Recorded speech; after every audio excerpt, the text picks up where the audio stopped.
solidarité, engagement, bénévolat, Radio Fidélité au cœur des assauts.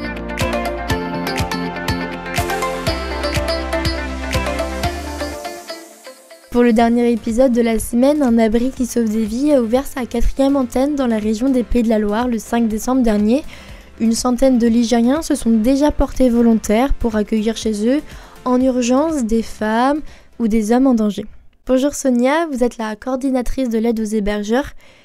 Quel est votre rôle en tant que coordinatrice d'aide aux victimes ? Oui, c'est-à-dire c'est un rôle de soutien. Les bénévoles ont différents niveaux de formation, elles ont une certaine autonomie, mais je les conseille dans leur approche. J'interviens, elles me téléphonent si elles ont des difficultés. Je vous donne un exemple très concret. Il arrive que les abritants soient pleins de bonne volonté, mais n'aient pas des capacités d'hébergement qui soient adaptées à nos problématiques. J'ai eu ainsi une personne qui souhaitait abriter, mais qui proposait une pièce d'1,50 m de hauteur. Typiquement, c'est un logement que nous ne pouvons pas accepter. Il ne correspond pas à ce que nous appelons un logement correct et décent pour pouvoir abriter une personne. Donc mon rôle, c'est de les aider, soit pour ces choses concrètes sur la définition de l'abri, soit lorsque elles rencontrent des difficultés avec l'abritant, la cohabitation par exemple se passe mal, il y a des tensions entre les enfants de l'abritant et de la victime,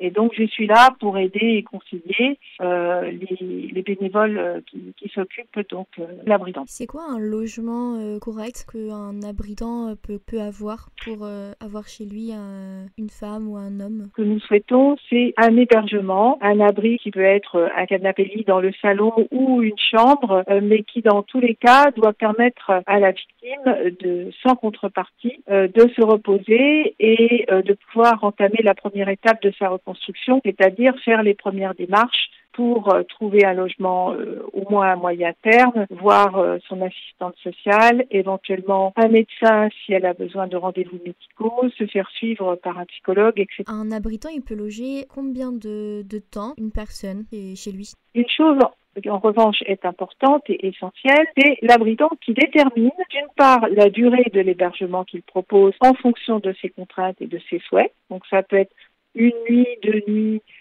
une dizaine de jours, 2 semaines, plus, et qui va déterminer également la fréquence des hébergements, sachant que nous essayons de respecter un certain délai entre les propositions d'hébergement pour que l'abritant puisse se retrouver en famille, retrouver son logement et se reposer lui aussi, parce que parfois il y a des situations qui sont sur le plan émotionnel difficiles à gérer, mais il n'y a pas de limite. Nous avons des personnes qui sont très investies dans la vie associative, qui proposent très très souvent d'héberger, et puis d'autres pour lesquelles ça reste beaucoup plus ponctuel.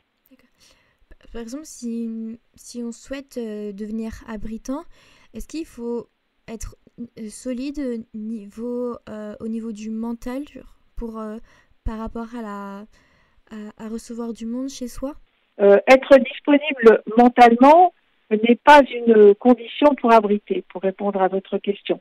Nous avons des personnes qui, comme je vous le disais, travaillent énormément, donc rentrent très tard le soir et conçoivent leur rôle comme uniquement la proposition d'un abri, d'un toit. Et c'est très bien comme cela. Il y a d'autres personnes aussi qui proposent un abri sans cohabitation, c'est-à-dire qu'ils mettent à disposition un logement qui leur appartient, mais dans lequel ils n'habitent pas. Un Airbnb, par exemple, qui n'est pas occupé constamment et qui nous mettent à disposition lorsque on leur demande un hébergement. Ils peuvent nous dire, écoutez, oui, l'Airbnb est disponible de telle date à telle date, et là, il n'y a absolument aucune implication émotionnelle. Merci beaucoup à vous. Bonne journée. Merci à vous aussi. Au revoir. Au revoir. Cette semaine, vous avez découvert l'association Un Abri qui sauve des vies. Si vous souhaitez devenir hébergeur, rendez-vous sur leur site internet unabriquisauvesdesvies.fr. Dès lundi, nous, on se retrouve pour vous parler d'une nouvelle association, Volia, une communauté locale qui sensibilise sur la situation en Ukraine. Bon week-end.